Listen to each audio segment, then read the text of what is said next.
Thanks for stopping by.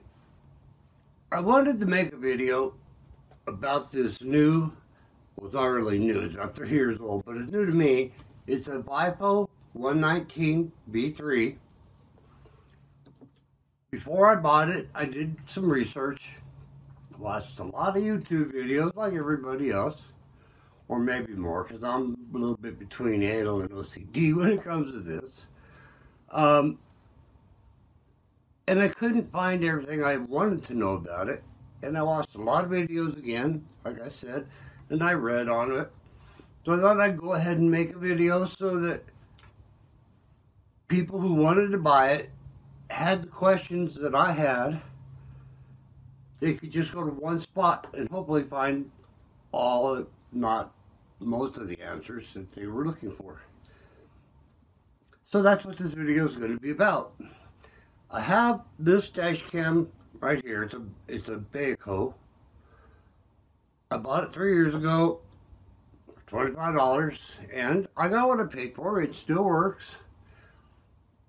It's only 1080p at 24 frames a second.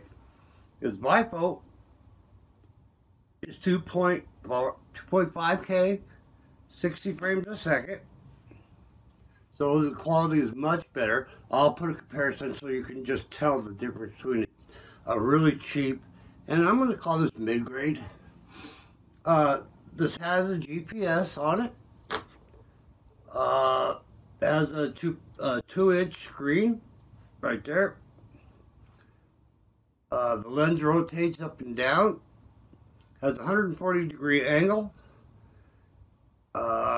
Super capacitor instead of a battery. This one here has a battery, so it'll actually run for about 20 minutes without power. This one has a semiconductor. That's what holds the charge to hold your settings, remembers your settings. And again, the GPS. This one came with a GPS logger. So I'll try and get into the menu settings also, and try and give you as much information that I found on it. So I hope you find this informational, and I hope it helps you make a decision. I'll list some things it's got. It shoots in 2560 by 1600p, 2560 by 1440p. I do that in 30 frames a second and 60 frames a second in the 2560 440 resolution. It has a Sony 5 megapixel Starvis sensor. The Sonys are really good for night vision or low light type scenarios. I'll be showing you some of that too. I've got some video of everyday driving so you can see the different conditions. I do have a complaint about the reflection from my dashboard up onto the windshield. I bought a polarizing lens for this. It hasn't come yet. I'm hoping that takes care of a lot of it, because there is a lot of it.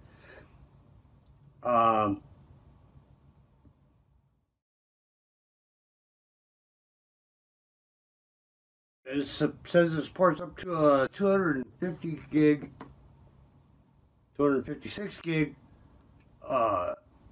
micro SD memory card. I have a 128 in it right now, so it's worked pretty good with that.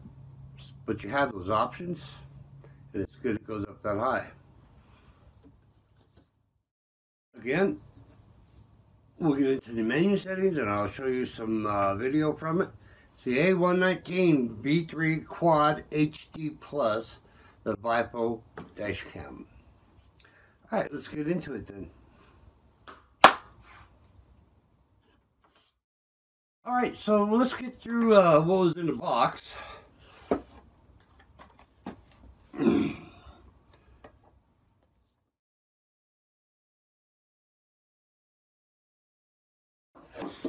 Alright, here's the bag that the camera was in.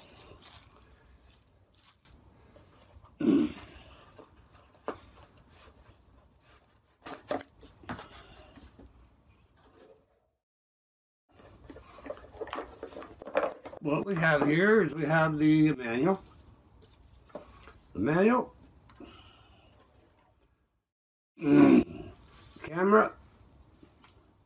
These static pieces of plastic. They're static cling. You put this on your windshield, and then you put. Mine came with GPS. The GPS mount is already in my car. It works with adhesive on the back here. You just take that off and stick it to your window. But what these are is you stick these to your window, then you stick this to it. I was apprehensive about how well this clings to the window. But it's so you can take it off without having the adhesive on your windshield, which in theory is a good idea, but I don't know how well these hold. So, that being said, you get 2 of them, and your read before installation, which just gives you 5 steps to check. So, then we have that partition. And this is a bag that it came with a 14-foot cord to plug into the, like I said, I have mine on the GPS mount.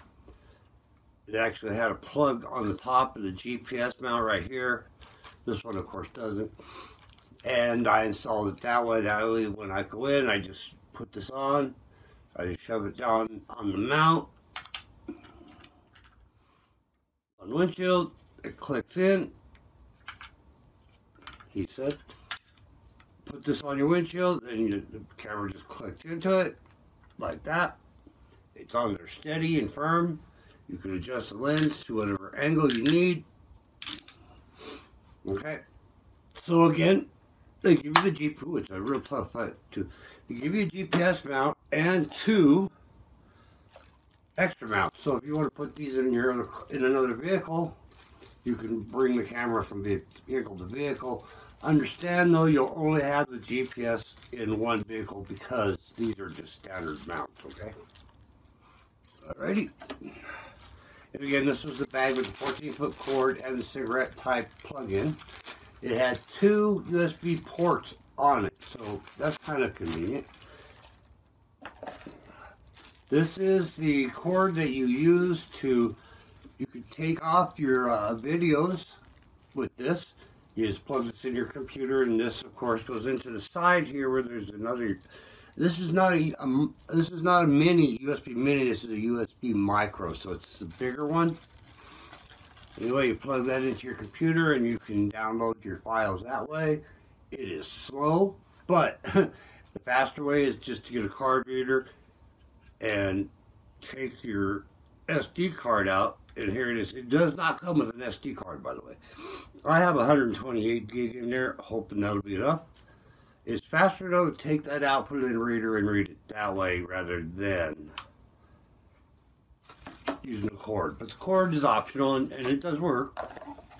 They also give you a tool to help push the wires when you install it into your moldings and stuff, which is really handy. I used it. And these here are little felt. They're little felt stickers you put on the back of your camera if it doesn't fit tight enough. I actually did put one on there. Oh, it fits so snug now, almost too snug. And it comes with 2 adhesive backs for these mounts. I don't know how they'd ever come off, but if they did and you need them, they give you 2. So they give you quite a bit of extra parts, okay? And that's it. So I guess next we'll get to breaking the camera. So I guess next we'll get to the menus on the VIOFO A119 V3. Okay, let's start with some of the menu items. So, okay, we're going to push the menu button here. And we're going to go in and choose our resolution, okay? And by that we press the middle button, the triangle. And this is what it gives us. The 2560 by 1600 p, 30 frames a second. We have 2560 by 1440p at 60 frames a second, which I'm currently on now. You can also do 2560 1440p at 30 frames a second. They also have 2560 by 1080p at 60 frames a second. Let's move on down here. Then we've got the 2560 by 1080p at 30 frames a second, 2304 by 1296p at 30 frames a second, and 1920 1080p 60 and 1920 1080p 30 frames a second.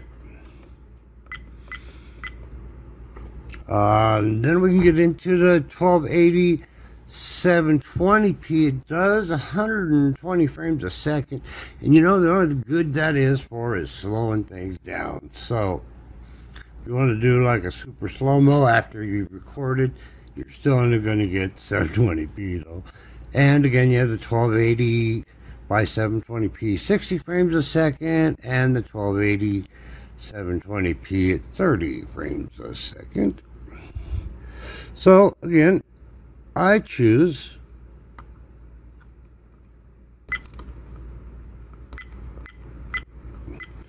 I like the 60 frames a second. It helps when you're trying to pull out like make a steel and pull out like a license plate, or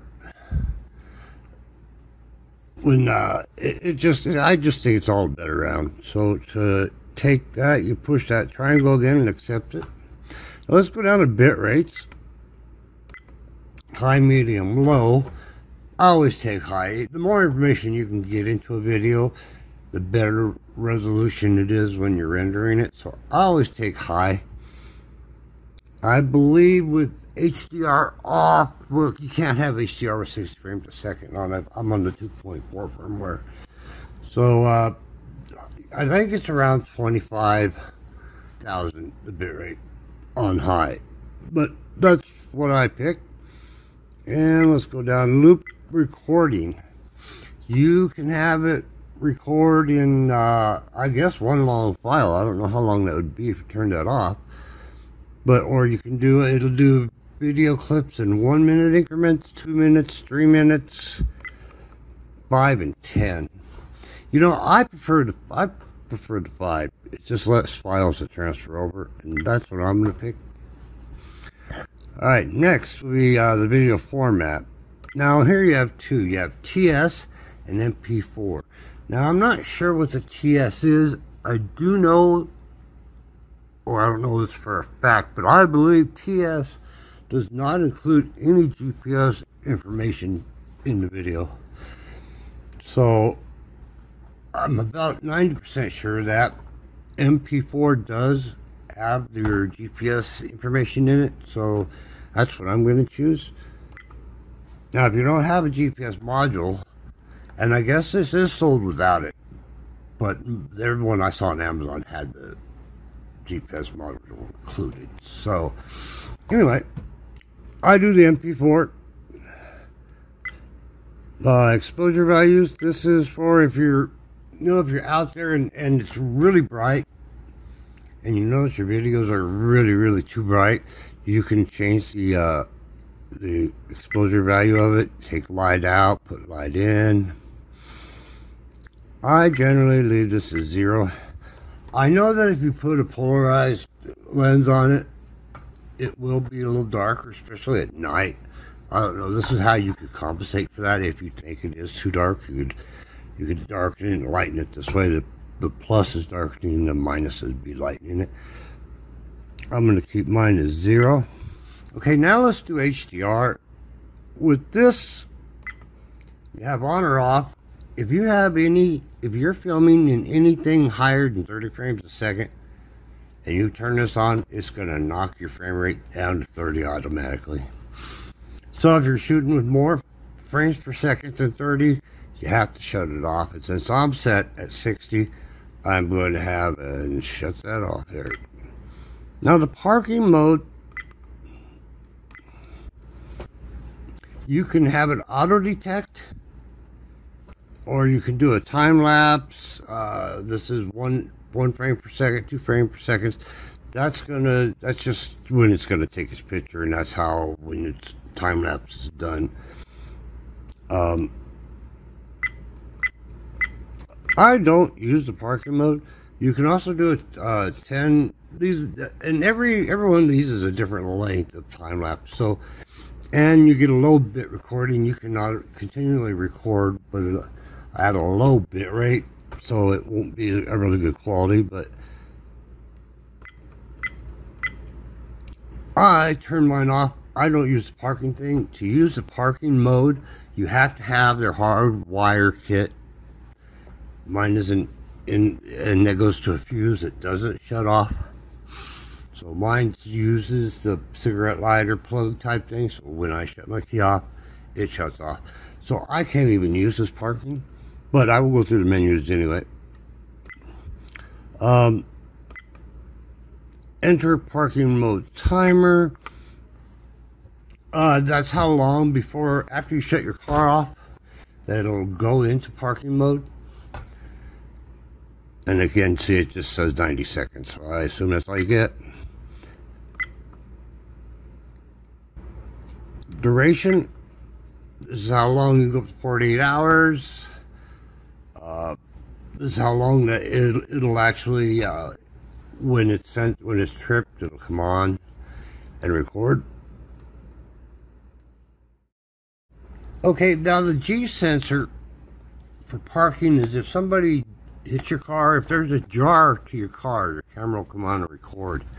And again, mine won't work, mine don't have parking mode, so I would keep this. They say to keep it at low sensitivity, and I believe that's because even when you're driving, the G sensor, if somebody hits you, if there's a big jar, it automatically locks that video, so it can't be recorded over.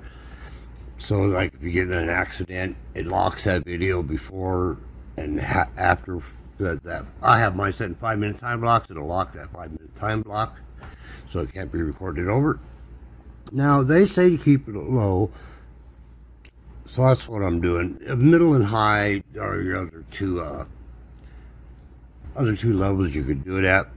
You could try which one's best for you. But it says parking G sensor. I don't. Anyway, and then you have motion sensor here. So you can set it on low, high, or middle sensitivity. You will get a lot of videos, I'm told, if you set that up. And if you've got it set up for parking. Again, you have to have the hard wire harness for it. I'm going to put mine on high. I don't have it, but just in case. Then your time-lapse recordings. How many milliseconds? Why would it be in milliseconds? Time-lapse recording. Okay. How many, whenever, you know, a time-lapse is just a basic series of pictures, and that's how often the picture is taken and is put together to make a small video. So, these are your options. 1, 2 seconds, all the way up to 10 minutes. So, that's quite a time-lapse there, 10 minutes. That would take a long time to make time-lapse. Anyway, less commentary. Then we have GPS. Now, if you have the GPS module, you'll need to turn this on. If you're not, you could turn it off if you have standard, like the standard mount on your windshield.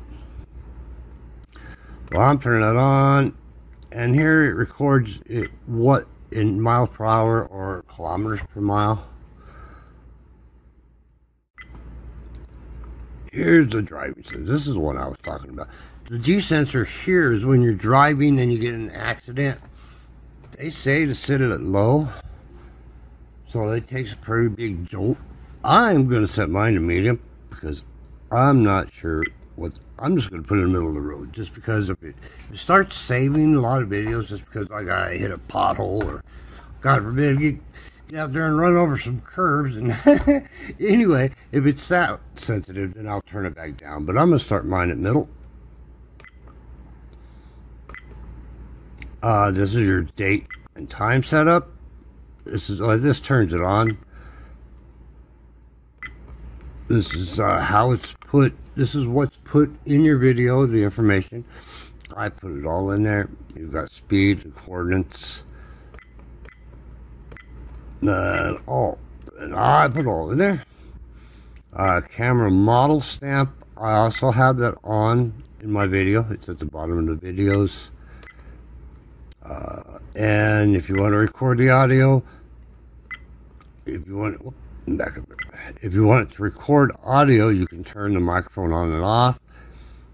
Here also, you can do it while you're driving by pushing the mic button that I'm pushing now. It'll turn it on and off. So, excuse me. Screensaver after 3 minutes. This is where I have mine set, so after 3 minutes it'll shut off. This is the boot delay. I understand if if you have a diesel, you have to warm them up. If you got an electric car, I guess there's some warming up to do. You can use that 10 to 5 second delay. I turn it off because it takes long enough to boot up. I bet it's about a 15-second boot up to begin with. So I'm shutting it off. LED on.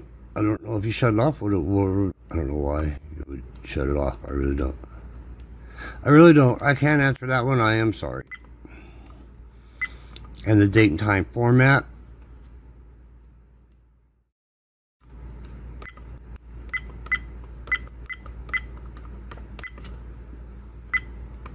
Time zone. This one was tricky. I thought it was a -7, but then there's daylight savings time. So I moved to a -6. So you'll have to mess with that yourself. Find out where you are. I'm in Mountain Standard Time. So that's usually a -7, but it's daylight savings time. So it's another hour. So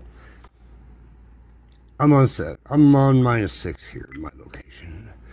And of course you have your language and English, and apparently they have a whole lot of others, but I'm going with English. And this annoying beep you hear, time to push a button. All on. You can do it for setup only, button beep only, and off. I want it on. If I touch something, I want to know I touched it. Just me. Frequency. Now this one, if you live in Europe, England, you're at 50 megahertz. If you live in the States here, it's 60 megahertz. Has to do with the way the lights blink. Our electricity is on 60 hertz, so it makes a difference. You get a lot of flutter if you have this on the wrong frequency. Okay, here in the States, it's 60. Anyway, we're back on image rotation. This is if. Well, let's just go in there and I'll show you. If you turn it on, I think it turns upside down. Yes, sir.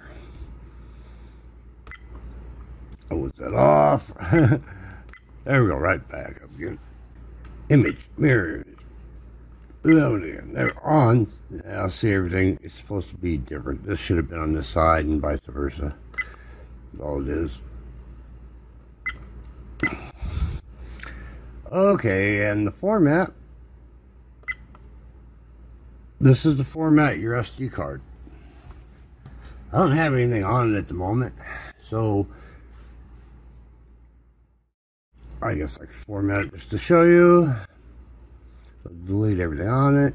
Like I said, I don't have anything on it, so it won't matter. There we go. Okay, so I'm not 100% sure it did it because there's usually a little screen that says please wait. There it is. So as you can see, a little bug there in the software. Okay, and down here, whoop, format writing. This warning, I'm sorry, format warning. You set it to warn you to reformat it. You should reformat it, I guess, every month or month. I don't know how much you drive, but I've turned it off. It's just a reminder. That turns everything back to default. Here you set your car number. I don't know what that does. See, oh, I don't know, let's put some letters, but I'm not gonna do that. So you put a custom text stamp. Like a lot of YouTubers do this. They'll put their YouTube name down there. Yeah, I'm not gonna do it. So, but you could type it out. I don't know. I'm not sure how many characters they give you, but. And this tells you your firmware version. Mine's 2.4. I guess they're up to 2.5. There's a beta version 2.6 out there. I heard the 2.5 does away with the 2560 by 1440 60 frames a second. That's what I heard. I'm not 100% sure. So I didn't upgrade. And that's it. We're back to resolution. So there we went through all the formats that there is. I hope I didn't skip anything, and I hope if you have any questions, maybe I can answer them. I was looking for, there is here on the side, that AV input output jack. I think the 3.5 millimeter. Heard it's a 4-point plug. I don't know why it'd be a 4-point, but that's what they say, it's a 4-point. I'm thinking it would be a 2. You got a video and 1 channel audio, so I don't know. But anyway, that's what they were saying. I don't have one to test it. It's just so you can hook up another display to it. When you do hook up the display to it, I do know it not only you can go through all the settings we just went through, but only on a larger display.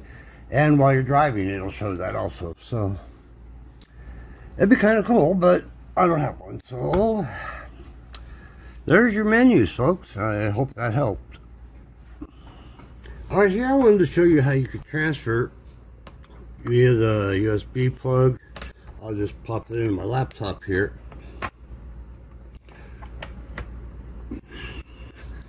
See, on low volume power, low voltage power, it should come up and let you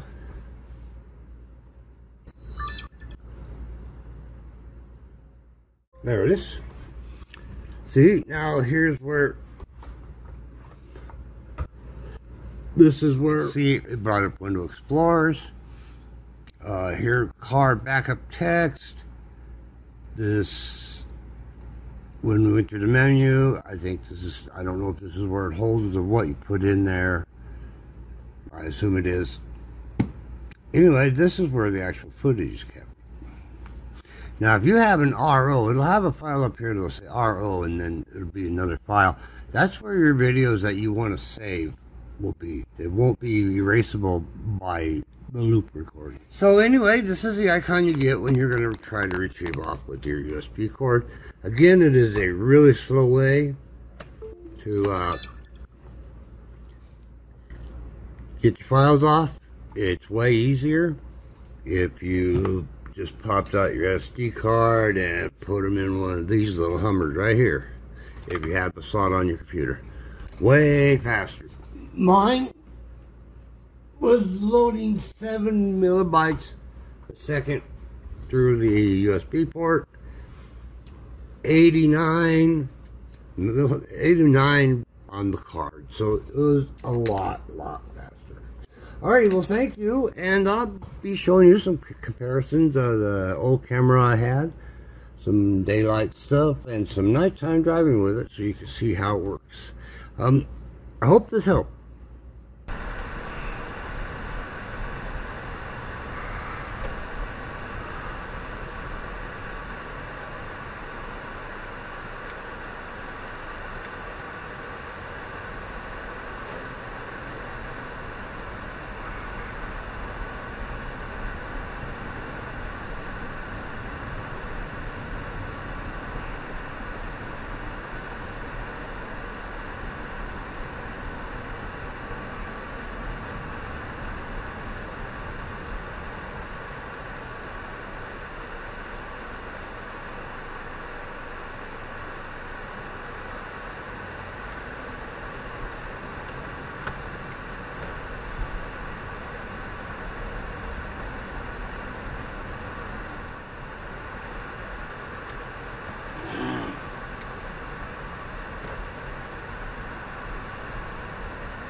It is 8:04. Sundown, I believe, is 8:12. So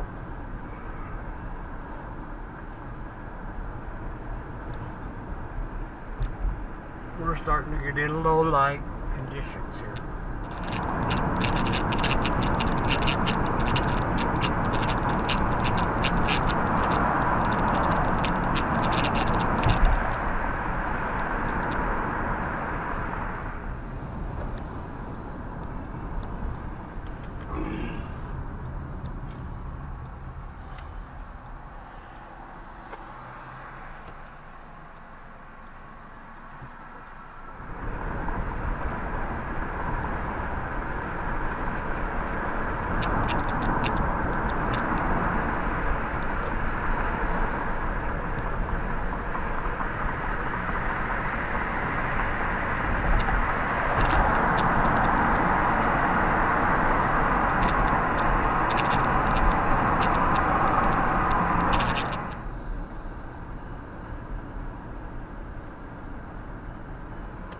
That's without my headlights right there.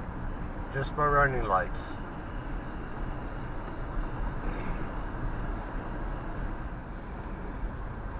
Because of the curvature of my windshield, I have the dash camera mounted just to the left side of my rear view mirror.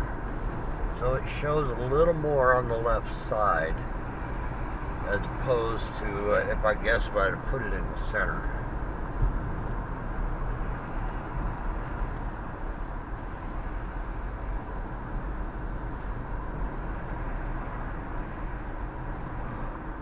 I noticed that the VIOFO and the VIOFO, VIOFO, VIOFO, the VIOFO has less background noise, but has good audio. And the VIOFO, it picks up a lot more background noise and road noise. But it has pretty decent audio, as you can hear. Because I'm talking in a normal voice. And both my windows are down, so. The choppiness of the VIOFO is due to the fact that it was shot in 24 frames per second and rendered in 60 frames per second. Otherwise, it has usually a smooth playback. Now, the VIOFO records at 1080p 24 frames a second, where I have the VIOFO, I'm never going to get that name right. It's doing 2.5K at 60 frames a second. I believe it's 2560 by 1440. So in rendering it, for comparison, I'm either going to have to render down render the 2.5K to 1080p, or render the 1080p up to 2.5K. Either way, it's not quite a fair comparison, but hopefully the clarity in itself will show the difference.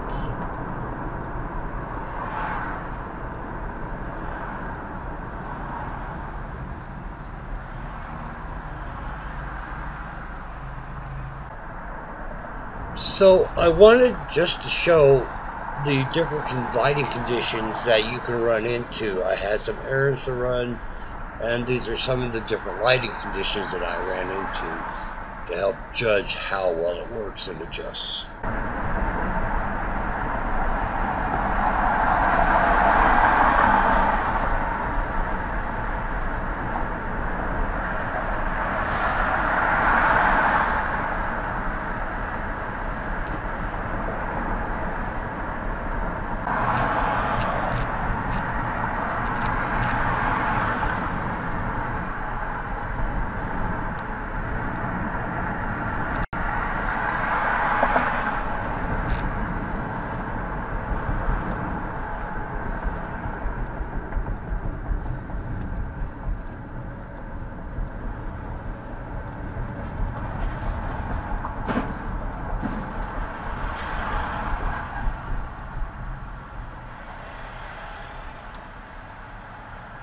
50% off plus 50 months no interest. Furnished.